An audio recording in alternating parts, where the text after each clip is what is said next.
안녕하세요, 랑쌤입니다. 수능이 대략 8주 정도 남았는데요. 8주면 정말 많은 것을 바꿀 수 있는 시간입니다. 그렇기 때문에 현역 고3 학생들이건 N수생이건 남은 시간 공부를 정말 많이 해야 합니다. 컨디션 조절도 중요합니다만 그 컨디션을 조절한다는 것 때문에 공부 양을 줄인다거나 이래서는 절대로 안 된다는 것을 꼭 알아두셔야 하고요. 오늘 함께할 영상은 수시에서 3합 7이라는 것이 무엇을 의미하는지를 한번 살펴보려고 합니다. 수능 최저 3합 7이라는 것은 생각보다 상당히 높은 최저입니다. 2합 5에 비해서 훨씬 더 맞추기 어렵고요. 그러면은 이 3합 7이라는 점수를 가진 학생들이 어디 대학을 갈 것인가?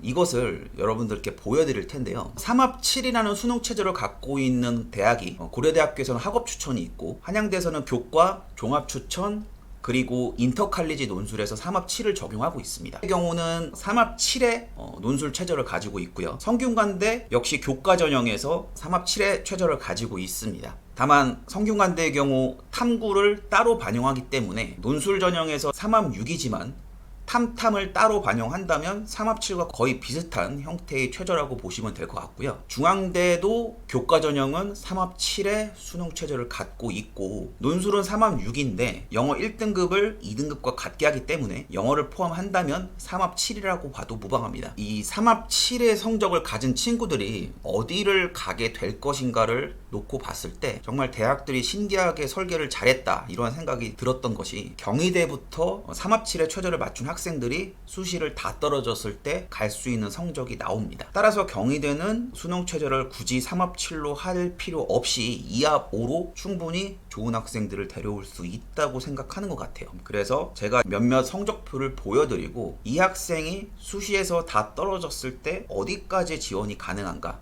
이런 것들을 한번 살펴보도록 하겠습니다. 첫 번째 학생의 경우 수학 점수가 안 좋은 학생이에요. 이 학생의 경우 3합 7을 맞추고 있습니다. 수학을 버린다 하더라도 3합 7이 나오는데 만약에 국어가 2등급이 된다면 지금 현재 잡혀있는 경희대, 건국대 라인에서 국민대, 숭실대 라인으로 내려갈 수밖에 없게끔 점수 구성이 되어 있고요. 자연계열 학생인데 작년에 정시로 경희대 글로벌 커뮤니케이션 학부로 합격한 학생입니다. 경희대는 특징이 국제 캠퍼스가 분교가 아니거든요. 그런데 성대에 비해서 경희대 국제 캠퍼스는 점수가 좀 낮게 형성되는 것이 있어요. 낮게 형성되는 학과가 어문계열 쪽인데요. 수학이 낮아도 경희대 반영 비율을 놓고 봤을 때 이 학생이 국어 점수가 탁월하기 때문에 충분히 경희대학교는 합격하는 학생이고요. 특히 경희대의 프랑스어학과, 러시아어학과 이러한 학과의 경우는 상대적으로 비인기 학과인데 작년에 경희대를 가고 싶어하는 학생들이 비인기 학과를 적극적으로 지원하는 경우가 많아서 입결이 진학사나 고속성장에서 예측했던 것보다 조금 올라갔다는 것을 볼 수가 있었습니다. 그만큼 경희대가 갖는 위치가 특별한데요. 경희대만 되면 내가 과 상관없이 일단 경희대를 가고 보겠다. 이런 학생들이 수시 또는 정시에서 많이 나타나고 있는 것이 요즘 입시의 특징입니다. 두 번째 학생의 경우도 수학이 아쉬운 학생입니다.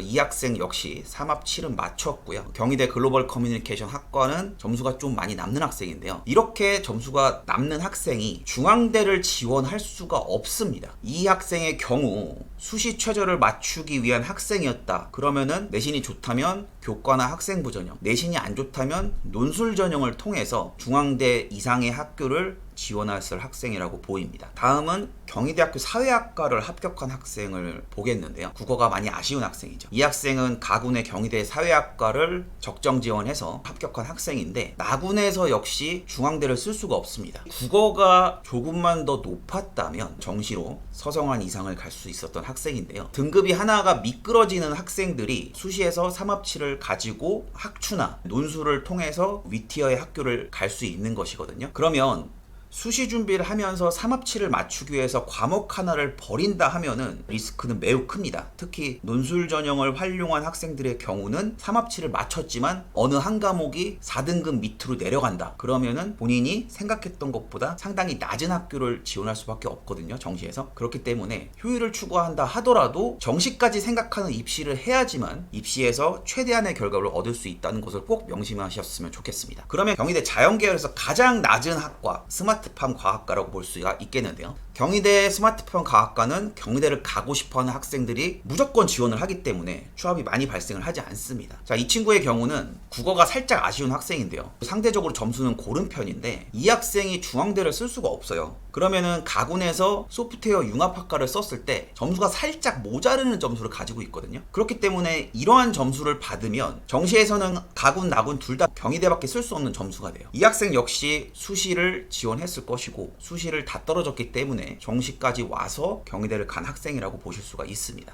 다음 스마트팜 과학과를 붙은 학생 역시 보시면 국어가 아쉽죠. 그만큼 최상위권에서는 당연히 수학은 중요하고요. 국어가 받쳐주지 않으면 본인이 생각했던 것보다 한 티어 낮은 대학에 입학할 수밖에 없다. 이렇게 생각을 하셔야 될 것 같은데 역시 이 친구는 가군에서 갈 데가 없습니다. 이 친구는 위 학생보다 국어, 탐구 점수가 낮은 편이기 때문에 가군 경희대에서 쓸 수 있는 학과가 없어요. 교차 지원을 하지 않고 가군을 어디까지 자연과학 계열을 쓸 수 있을까 봤더니 동국대학교 건축공학부를 쓰면 합격하는 성적입니다. 이 친구 역시 3합7은 맞췄고요. 특히 작년 영어 어려웠는데 영어에서 1등급을 받은 학생이어서 만약에 수시로 무언가 됐다면 서성한 위티어의 대학을 합격했을 텐데 수시를 다 떨어져서 경희대 스마트팜 과학과를 정시로 합격할 수밖에 없었다. 그런 학생의 성적이 이렇다는 것을 보시고 생각보다 3합7은 높은 거구나 라는 것을 깨닫고 공부를 정말 열심히 하셔야 한다는 것을 느꼈으면 좋겠습니다. 다음은 서울과학기술대 MSDE 학부를 합격한 학생인데요. 이 학생도 국어가 매우 아쉽고 탐구 두 번째 과목도 아쉽습니다. 과기대의 경우는요, 입결이 과에 따라서 엄청나게 큰 차이가 있어요. 이 친구는 과기대에서 가장 좋은 학과인 MSDE 학부를 합격할 수 있는 학생인데요. 그러면 나군하고 다군을 만약에 써보면 어디까지 쓸 수 있을까 봤더니 교차 지원을 한다면 한국외대 독일어과까지, 그리고 다군에서는 홍대 경영학부까지는 합격할 수 있는 성적이더라고요. 3합7 이상의 논술 전형을 썼을 학생이라고 추정이 되는데, 그러니까 논술 전형에서 3합7을 맞춘다고 무조건 그 대학을 가는 게 아니죠. 논술은 가서 시험을 봐야 하기 때문에 문제가 정말 어렵지 않는 이상 80점 정도 이상은 맞아야 합격을 할 수 있거든요. 그렇기 때문에 논술을 다 떨어졌을 때를 대비해서 정시에서 최대한 점수를 지켜내면 내가 논술에서 탈락한 대학의 근처의 대학을 갈 수 있는 점수가 확보가 됩니다. 그래서 제발 과목을 버리지 않으셨으면 좋겠습니다. 그러면 요즘 대부분의 학생들이 가장 마지노선으로 생각하는 대학이 홍익대인데요. 홍익대학교 도거동문학과의 성적을 살펴봤어요.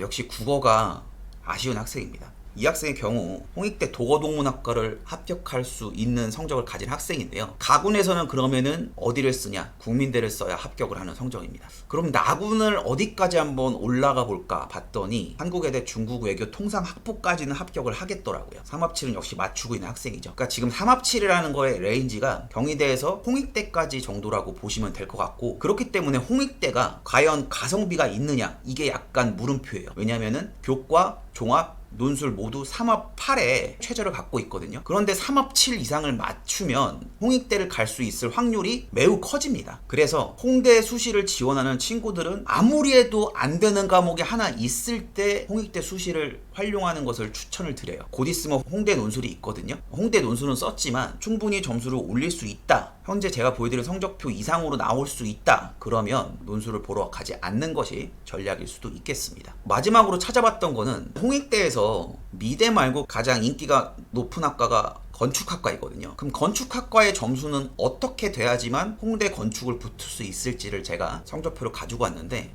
역시 점수가 높은 편입니다. 당연히 3합7은 맞출 수 있고요. 홍대 건축을 쓰는 친구가 작년 기준으로는 가군에서 한양대학교 철학과까지 합격을 할 수 있는 성적이었고, 원래 이 친구가 이과 친구이기 때문에 나군에서는 그러면 어디까지 되는지 살펴봤더니 서울시립대 화학공학과까지는 합격을 할 수가 있는 성적이었습니다. 방금 전에 제가 3합 8인 최저가 조금 더 열심히 했을 때 정시로도 충분히 홍대를 갈 수 있으니까 전략적으로 생각해 보자 라고 했잖아요. 유일하게 건축학과만 다릅니다. 건축학과는 3합 7 이상의 성적을 받아야지만 합격을 할 수 있다, 이렇게 생각을 하셔야 돼요. 자, 건축학과를 지원한 친구들은 이 점수대가 나오지 않으면 논술 지원한 친구들 남은 기간 동안 열심히 공부하셔서 논술로 합격하시는 것이 훨씬 이득입니다. 지금까지 3합 7이라는 것에 최저를 맞춘 학생들의 점수의 레인지가 어떻게 되는지 이것을 살펴봤는데요. 대학들이 충분히 이 정도의 수준은 갖춰야지만 우리 학교에 입학할 자격이 된다라고 설정을 한 것이 괜히 설정한 게 아니라는 것을 다시 한번 느꼈어요. 그만큼 이 수능 최저 학력이라는 게 대충 설계되는 게 아니고요. 단순히 수능 최저만 맞추기 위해서 몇 과목만 골라서 공부하는 친구들 같은 경우에는 최저를 못 맞출 가능성이 큽니다.